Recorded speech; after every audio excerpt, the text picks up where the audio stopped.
What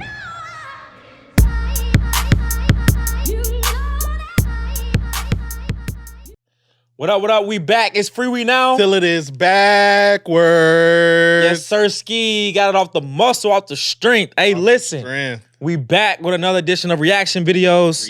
React. We got some good ones for you. You know what I mean? And I'm interested. You know what's interesting? You know what?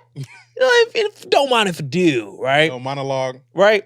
You know what's interesting? People get their opinions over things they say off the internet by the comments.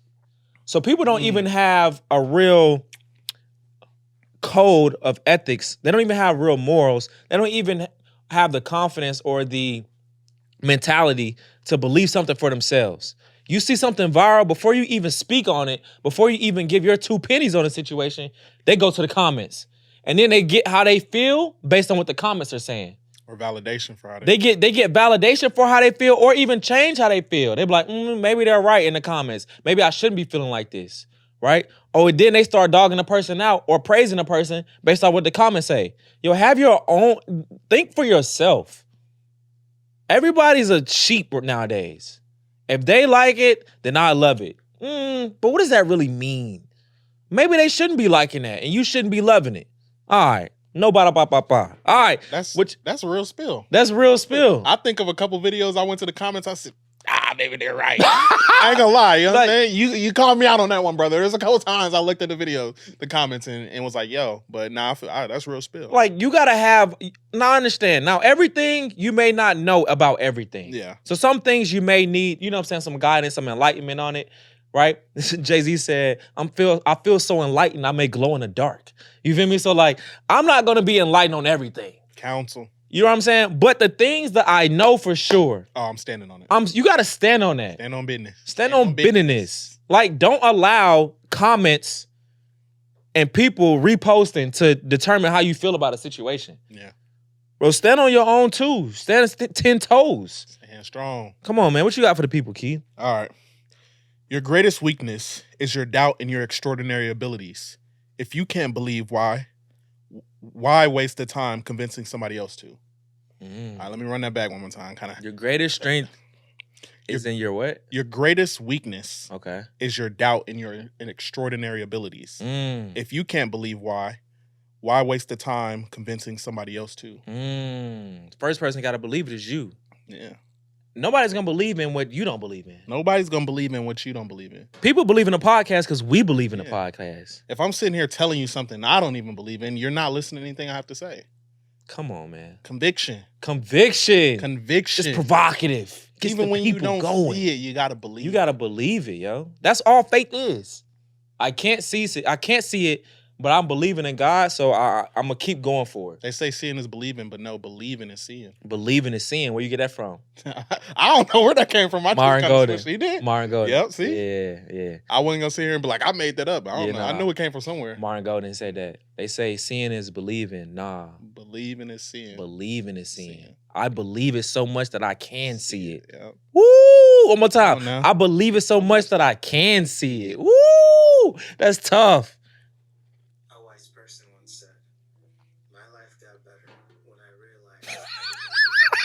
Bro, stop. Hold on, bro. Bro, what is so funny? My boy about to give a hard bar. You just started dying. Bro, I don't know why he just looks so funny to me, and it's just like, I don't know, bro. That's a real reaction right Dog, have you ever seen like the videos that you used to watch in school, and they used to be like so cheesy and like just, I don't know, it just seemed like the beginning of one of the videos, bro, where it's like the answer is super obvious. I don't know, my bad, bro. Go ahead. A wise person once said, my life got better when I realized. Did it? I'm just playing. Nice got me used, stressed out, and disrespected. I'm not nice. I'm a good person. There's a difference. You don't have to be nice to be a good person. Being good means being honest, setting boundaries, and taking care of yourself without compromising your values. Being nice but rarely earns you respect or helps you build genuine connection. My bad, bro. Honor your truth. You won't regret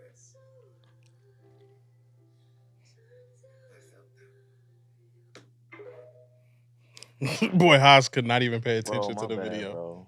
He didn't even try to look at it with an My impartial. Just bad, started bro. dying. I tried, bro. All right, so I'm gonna give my reaction because I know Haas don't have one because he didn't hear anything that was said. No, I did hear him. I did hear him. All right, so one of the biggest takeaways I got out of that is he said, being nice gets you stressed out and used. I think people attribute being nice as being a good person. So good people are the nicest people in our lives. That's wrong. Sometimes the nicest people in our lives are the weakest because they don't know how to tell us when we're effing up. They don't know how to tell us when we're wrong. They don't know how to tell us when things aren't going right. They're just agreeing, which is why I always love to say that your friends are a reflection of who you are. So if you go around your friends and everything you bring up is a great idea, everything's always amazing, nothing's ever going wrong. Yeah. Everything that you bring up, they're like, yo, yeah, go after that. There's not one friend that's ever told you, no, that's stupid. Right. Then they're exactly who you are. You're believing everything that's been gifted to you. You're believing everything that you see. You're not asking any questions. You're not trying to develop an actual thought. You're just going with the flow. There's a difference between going with the flow and being in flow. And you going with the flow because all your friends is going with the flow. So you have to understand that being a good person means telling people that they suck sometimes. Right. Being a good person means sometimes being mean. Right. Being a good person means stepping out in front when nobody believes in you, right, but you believe in everything because you see it. Right. You know what I'm saying? So it's trying to change the definition, or it's trying to change the alignment that you have to be nice to be a good person. No. You just got to be real to be a good person. No, you got to be honest. Like you said, you got to set boundaries. You got to have standards. You got to have morals. You got to have values. You got to believe in something to be a good person. If you're just a nice person, if there's nothing else supporting that, you might be one of the worst people. You actually, because you're an enabler. You will allow your friends to drive off a cliff because you can't tell them, hey, your stop's coming up. Bro, take your foot off the gas, bro. We're about to crash.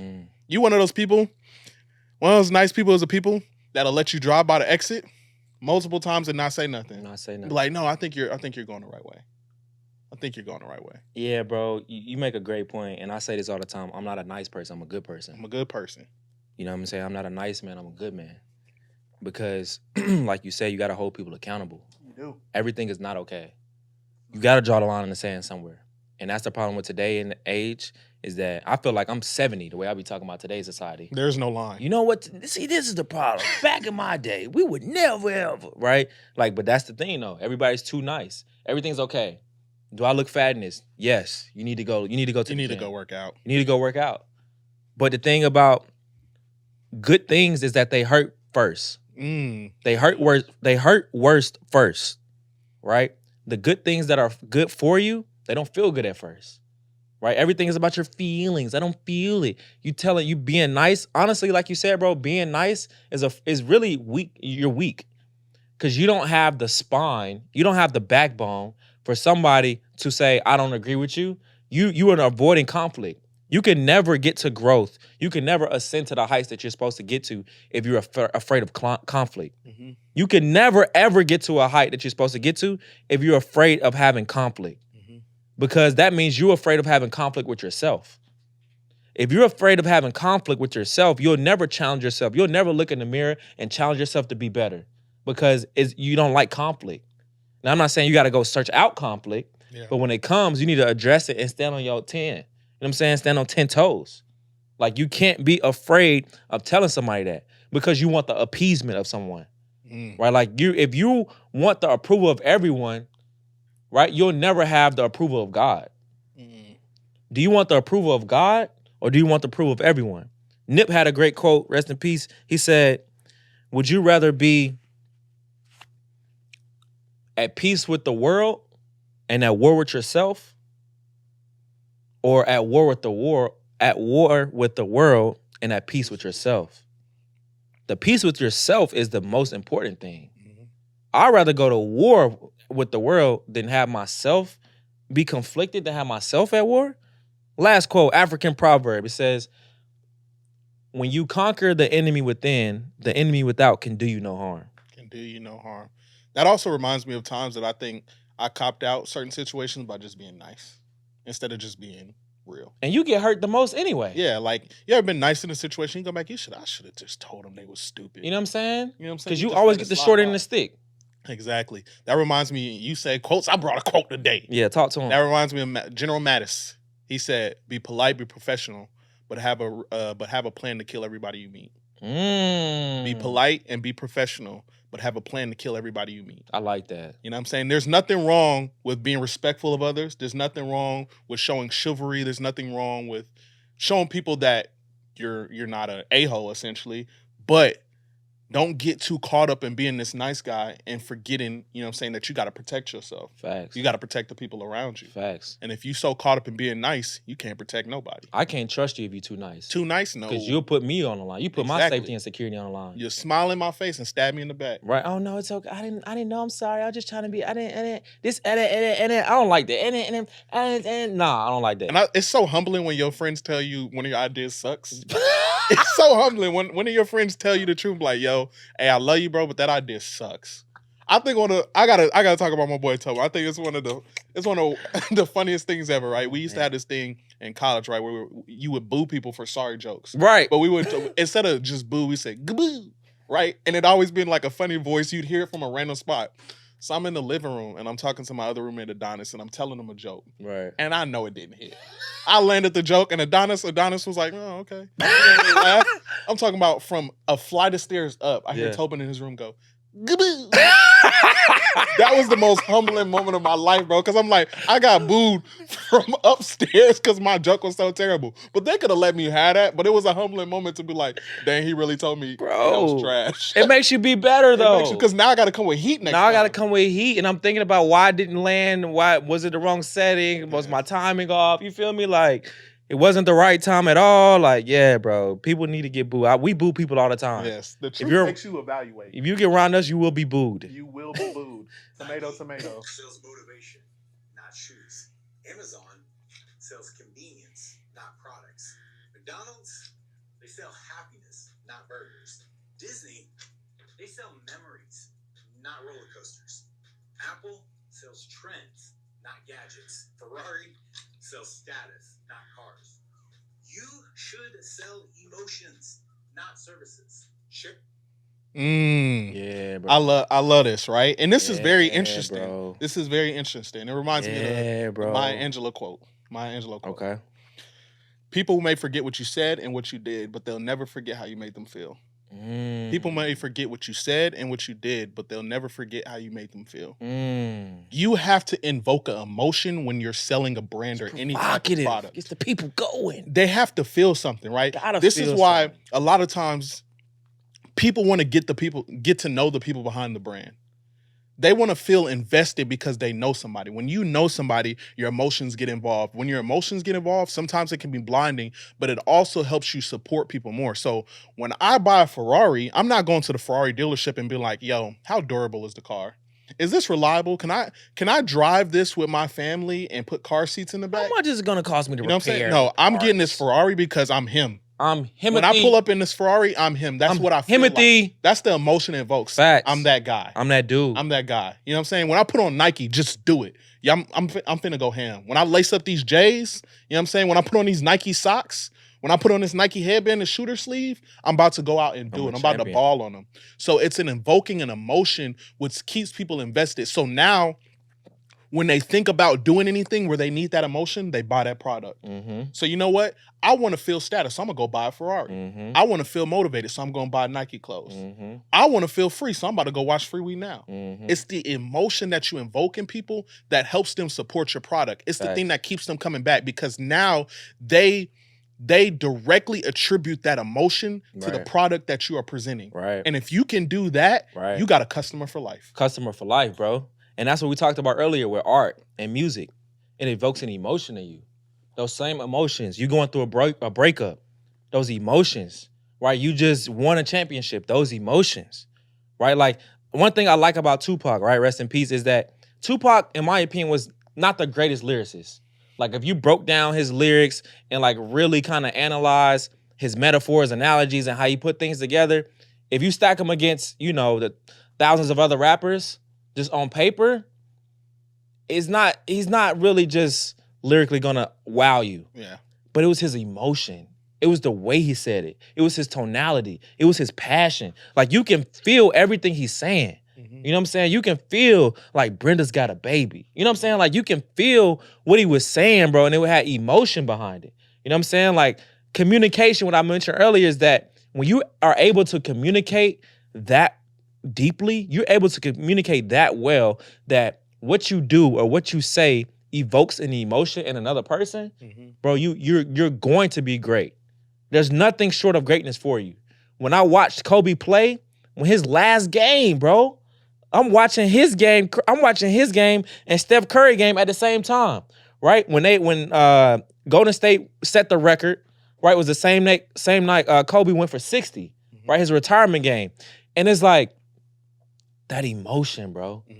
That's why people love watching sports, that emotion. The Olympics, we getting lit off of watching the swim team in Olympics. Yeah. We watching water polo. But it's like, going crazy. Bro, going crazy. That is exhausting. I don't know how you know what I'm saying? Shout out the water polo. Shout out to the water polo, right? Especially the women's team. They were doing their thing. But it's the emotion, bro. And that's what gets it, bro. That's why people love wearing Louis Vuitton and Gucci. It's the emotion. That's why people want a big house, and it's the emotion. That's why you want to do all these. It's the emotion, bro. That's why we keep having those big back meals. It's the emotion. It's the back wide as hell. It's the emotion. But I feel great. I feel amazing. We was talking about that earlier. We was talking about, the your fish spot, fish and wing spot. Bro, fish and wings. Because it takes you back to that feeling, like the emotion. That's what we selling. We're selling emotions. We selling emotions, yo. And we know how it's going. This little thing. It's about the feelings. This is what do you feel. You know what? We're selling you a feeling. We are selling. We're gonna put it out there for you. We are selling you. We're selling you a feeling. We're selling you a feeling of being free. There's no better feeling than being like, you know what? I'm free. Yeah, I feel great. When I put on this podcast, man, it feels like I'm going for something amazing. I feel like my spirit is ascending. I feel like my mind is elevating. Yep. I'm growing. This is a great feeling. That's how you get a lifetime customer. Make them feel something. You know what I'm saying? It's like my boy Denzel said on American Gangster. It's blue magic. You know what I'm saying?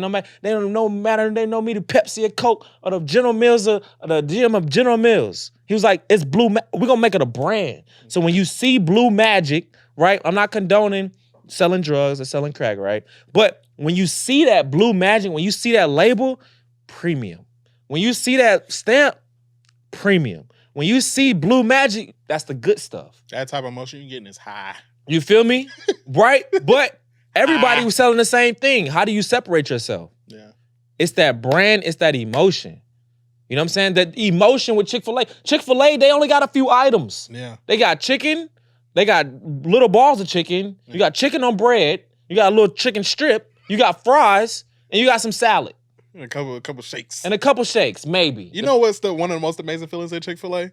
I go through the line. I tell them my order. They be like, anything else? I be like, yeah, let me get a Polynesian sauce. I'm like, thank you. They be like, my pleasure. I'm like, you're right. It is your pleasure. It's your pleasure to serve. It's your pleasure. It's the feeling. It's the feeling. I get the feeling of respect. I get the feeling of love, like hungriness. I matter. At Chick-fil-A, I'm the most important. When I'm ordering, I'm the most important person in the line. I'm the most important person on earth at Chick-fil-A when I'm ordering. I remember I went through the drive-thru. I waited 1 minute. They was like, sir, I'm so sorry. Here's a free cookie. Sorry. Your chicken sandwich is not ready. Can you just pull around to the front? Bro, they brought me a whole nother chicken sandwich. Facts, bro. I got one waiting on me at the crib. And I know it's bad for me. Chick-fil-A invoke emotions. They evoke emotions. And they closed on Sunday, so you be mad when they close. Bro, have you ever gotten up, went to Chick-fil-A and been like, dang, it's Sunday. Yo, Sunday. I done got up, drove all the way there, and I'm like, what is Sunday? People said you never want Chick-fil-A more than on Sunday. Bro, that's the thing. You always want it when you can't have it. On Sunday, you like, Chick-fil-A not open. And that's a great business model. And it's funny, it's crazy. It's no matter how many times I understand it's Sunday, I still had that same feeling. Had the same. I was thinking about Chick-fil-A. Now you want to get it on Monday. I gotta get it on Monday. You know what? I gotta double up. I ain't going Sunday. I'm going Monday and Tuesday. I'm going Monday and Tuesday. You feel me? Emotion. That's the emotion. There's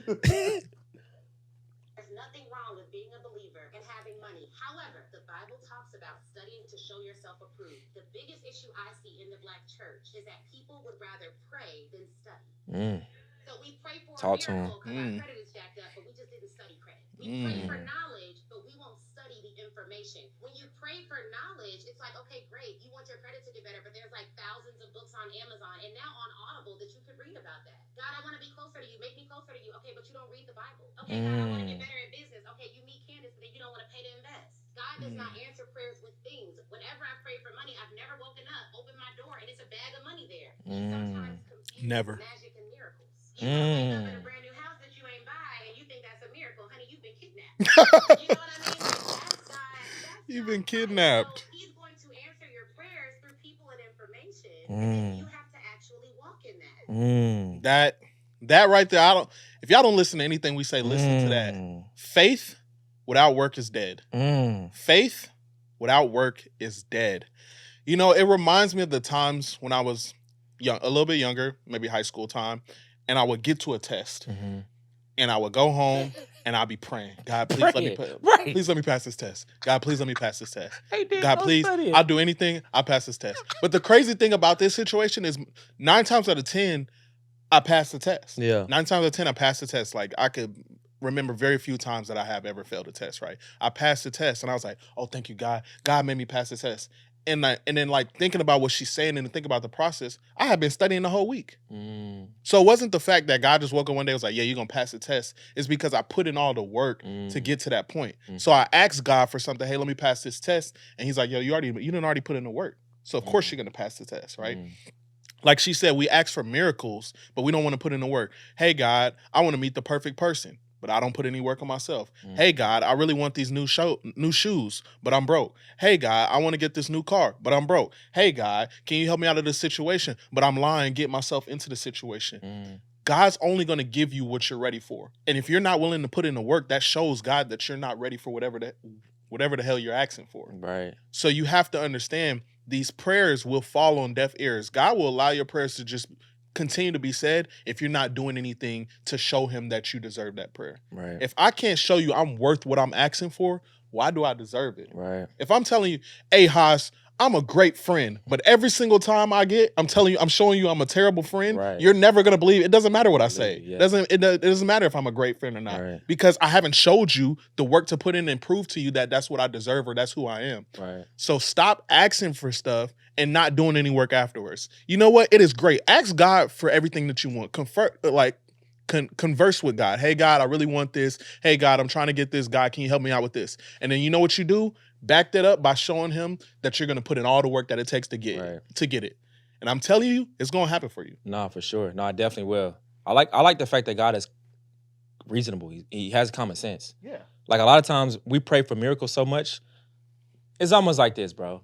We praying for miracles to CYA, to cover your own, right? Yep. Because you don't do any work, so now I need to pray for a miracle. When it's like, okay, why am I about to give you a miracle when you just haven't done the right stuff? God, you didn't put me in this situation, but get me out. You know what I'm saying? So a lot of times we blame God and we try to call on God for things that we've created for ourselves. You know what I mean? Like, a lot of times, just be logical. Use common sense. If you are in faith, you shouldn't be worrying. Why worry if you're in faith? Or why have faith if you're going to worry? Yeah. You know what I'm saying? So if you're in faith, okay, he's like, okay, you believe me? Show me you believe in me. Yeah. If you really believe, like you say, take some action. People be like, oh, I'm waiting on God. I'm just sitting. When God's ready, I'll be ready. I'm just sitting here waiting on God. God waiting on you. You know what's crazy? And I don't mean to interrupt you. That reminds me of that story where this woman was waiting on God and he came to visit her multiple times. He came as a beggar. He came as somebody else and she sent him away. And she's like, well, God, I've been waiting forever. He said, I came as 3 different people and you sent me away each time. Hey, sometimes we waiting on God without realizing that he's already there. He's already there. You know what I'm saying? You're ignoring him and not paying attention and thinking, you know what I'm saying, a bag of money is finna fall from the sky. You know what I'm saying? I wish I could pray in a bag of money. Come on, yo. Let's Can I get a hot tub? Right. And a bag of money. Like a good neighbor, God is there with $1 million. Like, come on, bro. Like, that's not how it happens. That is not at all. Come on now. Should a 10-year-old be able to purchase cigarettes? No. Should a 10-year-old be able to purchase a gun? No. Why not? Can't make that decision. They don't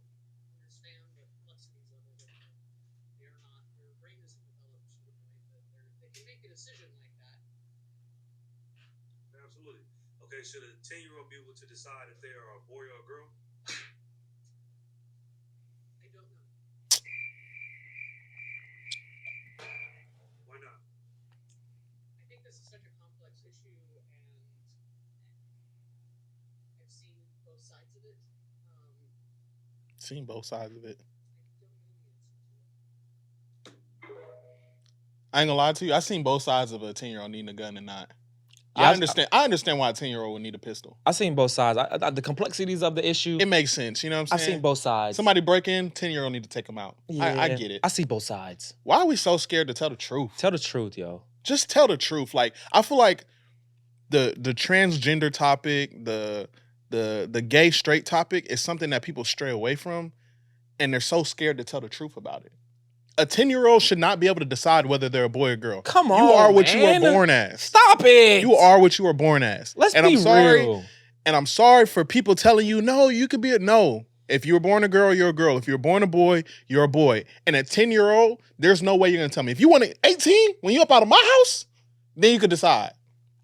You know what I'm saying? So we're going to give them candy all the time because they want candy? Exactly. We're going to give them cake and cupcakes? I know, I want cupcakes. Oh, yeah, you can have cupcakes. You can have cupcakes You every want single candy day of too? life. You can have candy. Rot Oh, your you want teeth out your mouth. Right. You want to stay up all night? Yeah, you can stay up all night and play video. Oh, you just want to go to sites with no parental guidance? Yeah, you can go to any site with no parental guidance. You want to do this? Sure, you can do it. You're 10 years old. No, you're 9 years old. You can do it. It's because of your feelings. Well, they know because they feel it. And then how do you not know? Because it's your feelings. Are you serious right now? Stop it, yo. You know what's crazy? Stop it. People are letting societal views raise their children.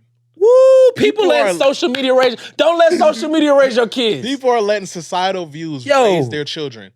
I feel like when she was Instagram asked this got question, when she was asked this question, she knew the truth. Come on, bro. Okay, a kid can't smoke cigarettes at 10, or hold a gun at 10. Why? Because they don't understand the complexities. Well, a kid shouldn't be able to say, hey, I'm a girl, but I want a penis now. Come on. And you're going to let them do that at 10? You're going to let them take hormones that change to, oh my God. That's what the hormones will do to you. That's what the hormones will do to you you. start twitching and doing all types of stuff. But it you would change it. You're going to let them take hormones at 10 years old that is going to change them for life. You know how many things I wanted to do at 10 years old?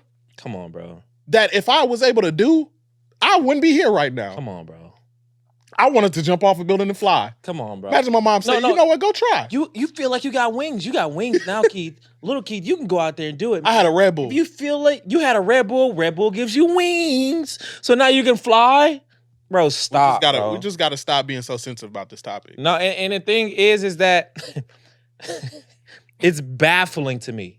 It's really baffling to me that you think that kids are able to make that decision. They are not able to make any other decision with the complexities of the issue. When it comes to that, they can make the decision. Yeah. Come on, bro. That doesn't make sense to me. Shoot, I'm confused sometimes I see these people walk around.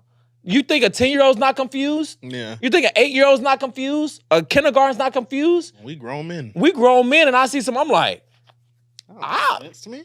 you know what I'm saying? Like, I don't know what I can't, I'm not gonna say anything. Yeah. You know what I'm saying? Your body, your choice. You know, like, yo, stop it, yo. Everything is not okay, yo. Everything is not okay. You have to stand for something. Yeah. You got. And the problem is a lot of the times, it's not even the majority. It's just that these people they believe this and they're so loud that you can't hear the truth. It's because people that believe the truth and they know the truth and they're not even really standing with it, that's kind of like they're indifferent about it. And then another group is like, oh, well, it don't really bother me, so I'm not going to say anything. But in reality is you're allowing these people to create a narrative, Yeah. right? And now they're too loud and that the truth is not being told. For me, I'm going to tell the truth. Now, at the same time, I don't feel like you should alienate them.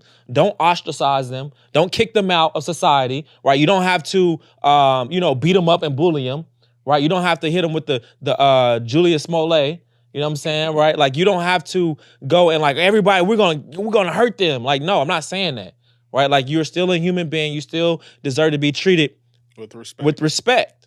But at the same time, just because I don't agree with you, now I hate you. What's my favorite line? If you don't, Frosty Flakes is my favorite cereal. Frosty Flake-a-phobe. You don't like Frosty Flakes? Oh, you're a Frosty Flake-a-phobe.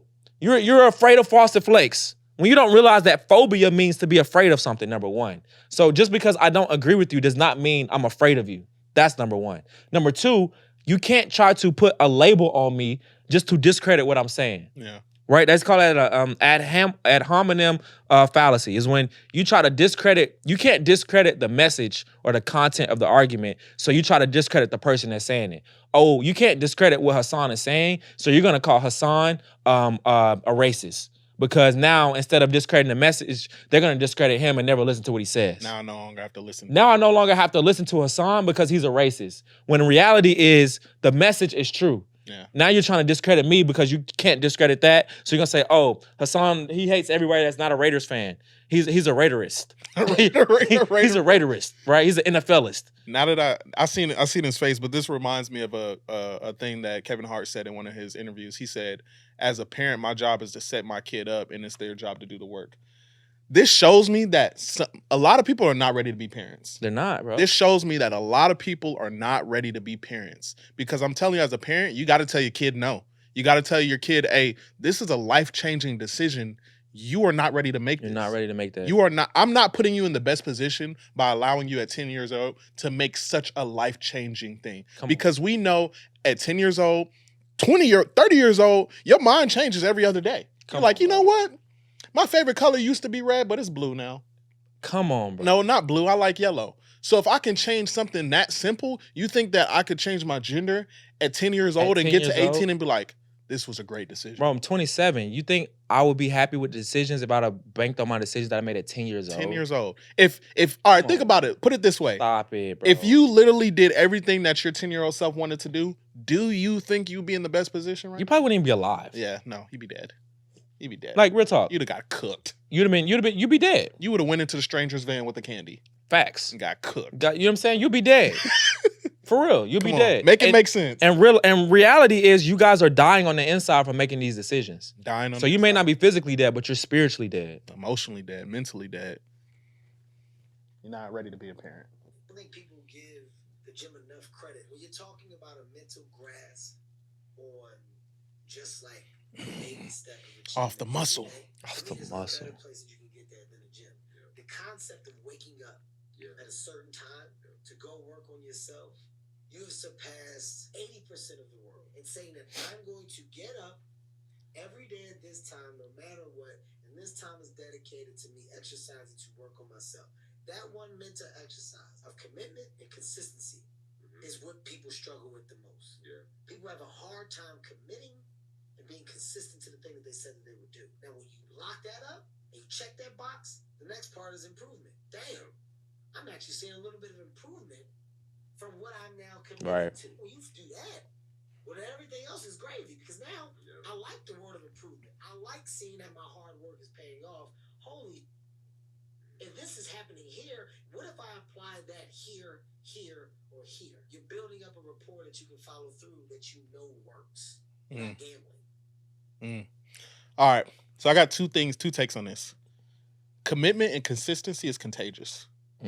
Commitment and consistency is contagious. Dang, 3 C's. If it starts in one facet of your life, you'd probably pick the picture. if it starts in one facet of your life, it's going to bleed into the others. And I'll give you an example. It's true. What is one of the first things that bridesmaids wants to do after the wedding? They want to look for their husband. Everybody trying to catch the bouquet. Everybody's trying to catch the bouquet. Everybody wants to be married. When somebody gets consistency and commitment, everybody wants that. It's contagious, right? So that's a clear example of how one facet of your life can bleed into other people's lives and everything else that you do, right? It's true. In the gym, it changes your perspective on what success and what growth is. Because you could go to the gym and work out. I'm talking about you could put in 5 hours of work, 10 hours of work, 24 hours of work, and you'll go look in the mirror and you won't see a difference. You don't see it.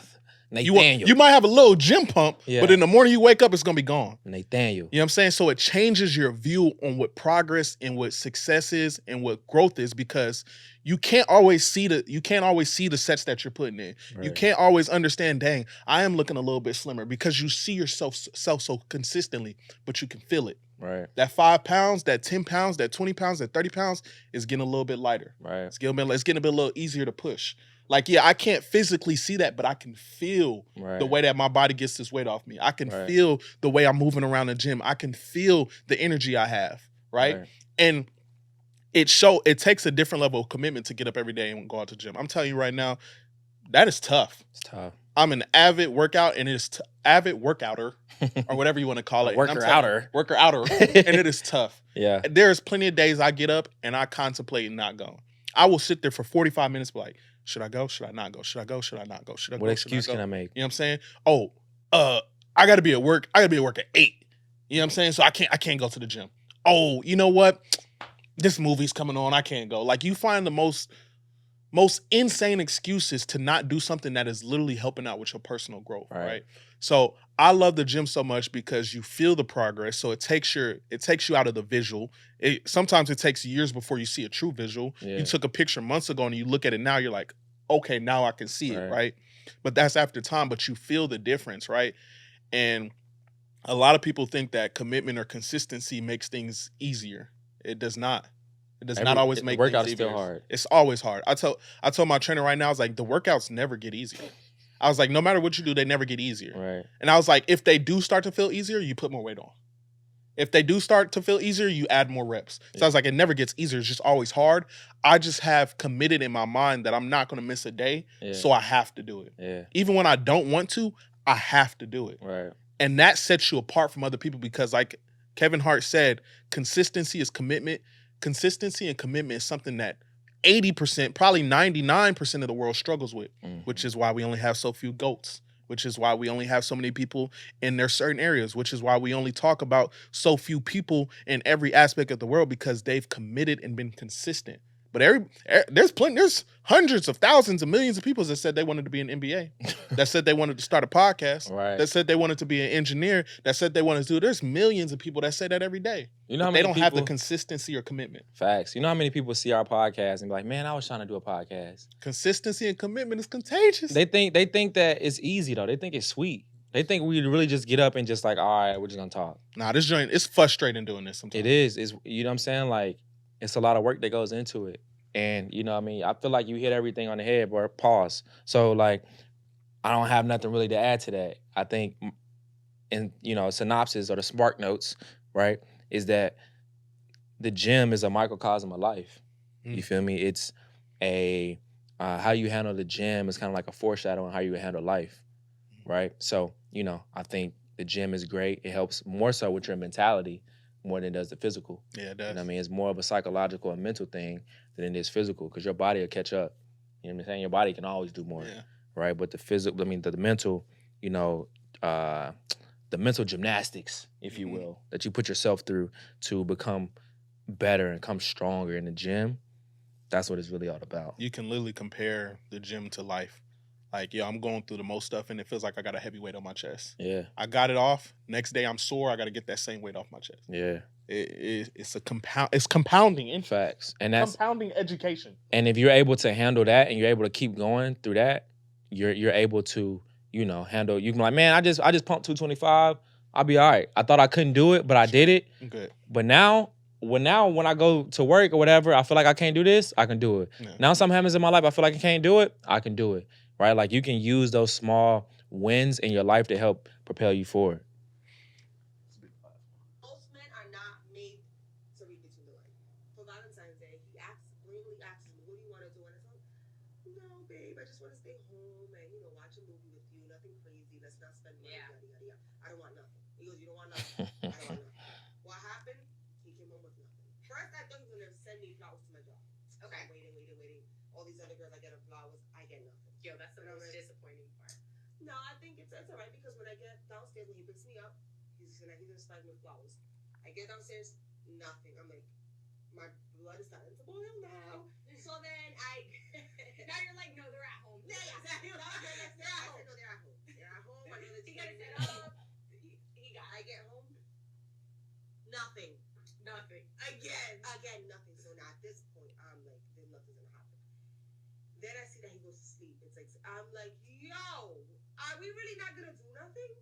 And he's looking at me like, you said you didn't want to do anything. I'm like, yo, men are really just that dumb. He's like, And women are dumb because why is it that you can't just open your mouth and tell me exactly what you want to do? Right. And I'm like, he's like, this isn't like a Disney movie. Like, this is, and it's true. Like, we need to learn that men don't read between the lines. Ladies, if you want something, speak up. Yes, I want flowers. When in the day, I don't know. You figure it out. But I do want something to you. Figure it out. I want something. So she said, I'm glad she had a realization at the end though. That's growth. That's what we want to see, a realization at the end, right? But two things I want to touch on. She's talked about Disney. He said it's not a Disney movie. I think like romantic comedies and romantic movies and Disney movies ruin the real truth about relationships because it always ends at the honeymoon phase. It always ends when they first start dating or they go through something real simple and they get back together, but it doesn't show the consistent work that you got to put in to build that relationship up, right? It doesn't show the consistent communication and the quality of communication that you have to have. One of the first things you said on the last podcast is that one of the gifts that you want or something that you'd want to master is communication. They said the worst thing about communication is believing that it happened when it didn't, right? So if a man asks you, or women or anybody asks you, hey, what do you want for Valentine's Day? You don't have to sit here and say, well, I want this, because a lot of women don't like the fact of telling the men what they want. They want to kind of be surprised, or they want to say, hey, he put in effort. You know what I'm saying? Part of my effort is asking you what you want because I don't want to plan something and you not have fun. Right. You know what I'm saying? But if you're like, hey, communicating just as simple as, hey, surprise me. Right. Boom, I'm in my bag. Right. I'm in my duffel, my Louis V duffel. I pulled it out I'm in my bag, right? Duffy. You know what I'm saying? But you saying, hey, I don't want nothing, that is exactly what it means to me. Yeah. Why do I have to read between the lines to understand nothing means, hey, I want everything? Right. Women, look me in my eyes. You will get everything that you want. I'm not gonna say everything. No, I'm not gonna say everything because a man has to be able to say no. You will get majority of the things that you want if you ask for them. And I understand the want to be surprised, the want to have effort shown, but guidance is needed. Communication is needed. If you say you want nothing, you're gonna get nothing. Yeah. If you say, hey, this is kind of an idea of where I'm going, then my creativity can take over. But stop thinking that you're going to tell me you want nothing or everything's good to go or nothing's wrong or everything's perfect and you're going to get a solution. Right. Closed mouths don't get fed, and I'm not into feeding people that ain't hungry. Closed mouths don't get fed, and I ain't into feeding people that ain't hungry. Talk to them. Mic drop. Yeah, I don't have too much to add either on that one. It's like, I mean, kudos to her for figuring that out. And, you know, hopefully, you know what I'm saying, they thriving. And, I mean, you said a lot of great points. That's something that I'm working on. I've not always been the best at, you know, providing the best gifts. And if you say you don't want nothing, I probably would have been that dude and been like, nah, okay, cool. See? So even we growing. So I'm growing. And like you're getting a mature version of me because I would have ranted about women and how, you know, I ain't gonna say how, you know what I'm saying, y'all are not good communicators. And I'm not gonna say how, you know, men communicate better than women. See, I won't say that. It's not always true. Because we could be terrible communicators. You feel me? Because I'm growing. I'm growing now. So I ain't gonna say that. You feel me? So yeah. This is not a woman-hating podcast. No, we need each We other. actually really love y'all. No, for facts. Like, we need y'all. Really, really love y'all. No, we need y'all. And so what you got for the people, man? It was a lot of great reactions, a lot of great videos. I don't have nothing much. I'm gonna finish my last thought. We really love y'all. So don't watch what I said and be like, he hates women. He's scared. I love women. Yeah. I love women. Yeah. I can never do y'all dirty. Yeah. Well, now. I can never right. Now. Can never do y'all now. Now. Where are you right now? Tell me where you right now. All right, so yeah, so what you got? Anything to close us off? Nothing else to add, man. It's been a lovely day. I always love being in here. Great podcast. Better host. Better content. And an even greater message. No, facts, bro. Facts. You know, I grow every time we do this. This is why we love doing this. And I hope everybody is able to find something in their life that they consider their gift and their passion, and then they can use that as a conduit to deliver their purpose to the community and to the public and the audience. Hosby using some great words. Man, and yes, to be a great I'm always studying, bro. Vocabulary. I'm always learning. I'm always learning new words, colorful language to be able to communicate. Like you say, you got to be able to paint a picture in somebody's mind. Fortify his messages. You know what I'm saying? Like all that. And my grandma, shout out my grandma, she sends me vocab words every day. So I appreciate that. Yeah, man. Free we now? till it is backwards. And now we free.